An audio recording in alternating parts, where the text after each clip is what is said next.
ভাই আজান দিতেছে, চল নামাজের সময় আছে, নামাজটা পড়ে গা। ওই বন্ধু, আমার তো একটা ইম্পর্টেন্ট কাজ আছে, তোরা জানা। নামাজের চাইতে বেশি ইম্পর্টেন্ট তোর কাজ?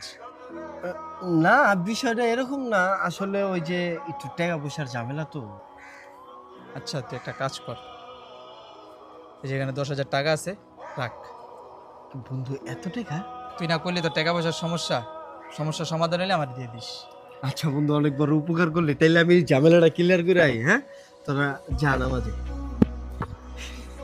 কি রে সানি, তুই যে ওরা এতগুলা টাকা দিয়ে দিছস, ও তো ঠিক মতো চাকরি বাকরিও করেন, তোরা এতগুলা টাকা কেমনে ফেরত দিবি? এই টাকাটি তোর আমি এমনি এমনি দিইনি।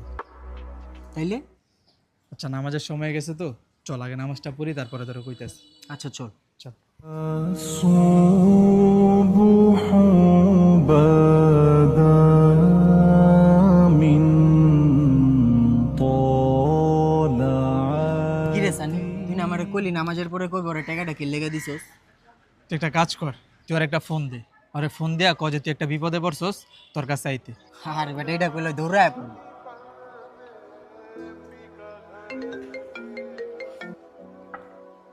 হ্যালো কই রে তুই? একটু লাল মসজিদের সামনে আয় তো, একটা ঝামেলা হয়ে গেছে আমার। মামা, আমি তো একটু দূরে আইছি বুঝছস, একটা ঝামেলা আছে, আমি তো আইতে পারব না। তুই অন্য কারো ফোন দে, আমি আইতে পারব না মামা, থাক। খারাপ, আরে আমি একটা ফোন দিই। সানি ফোন দিছে।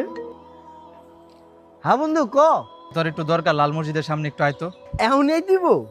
হ্যাঁ এখনই আয়। আচ্ছা বন্ধু, আমি আইতাছি, আমি এখনই আইতাছি, এখনই আইতাছি।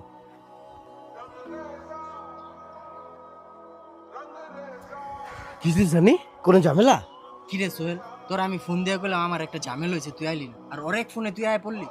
আরে বেটা, হয়তো আমার বিপদের সময় আমার সাহায্য করছে, ওর ফোনে আহুন নাকি তোর ফোনে আহুন? দেখ ভাই, তোরা এই মাত্র 10,000 টাকা দিয়ে হেল্প করছি, তুই আমার একটা ফোনে দৌড়ে আয়া পড়ছস। তাহলে যে আল্লাহ তাআলা তোর এত সুন্দর একটা জীবন দিছে, সুস্থ রাখছে, সে আল্লাহরে খুশি করার লেগে তুই নামাজ যেতে পারস না? আল্লাহ না চাইতে আমাদের 3 বেলা খাবার দিতেছে, আমাদের থাকার জন্য ঘর দিতেছে, আমাদের ছোট বড় সকল প্রয়োজন মিটাইতেছে। আর আমরা শুধু আমাদের অভাবটাই চোখে দেখি, কিন্তু আল্লাহর নিয়ামতটা আমাদের চোখে পড়ে না। তাছাড়া নামাজে আছে শান্তি, নামাজে আছে বরকত। 5 ওয়াক্ত নামাজ পড়লে আল্লাহ তাআলা আমাদের সকল কিছু রিজিক বাড়ায় দেন।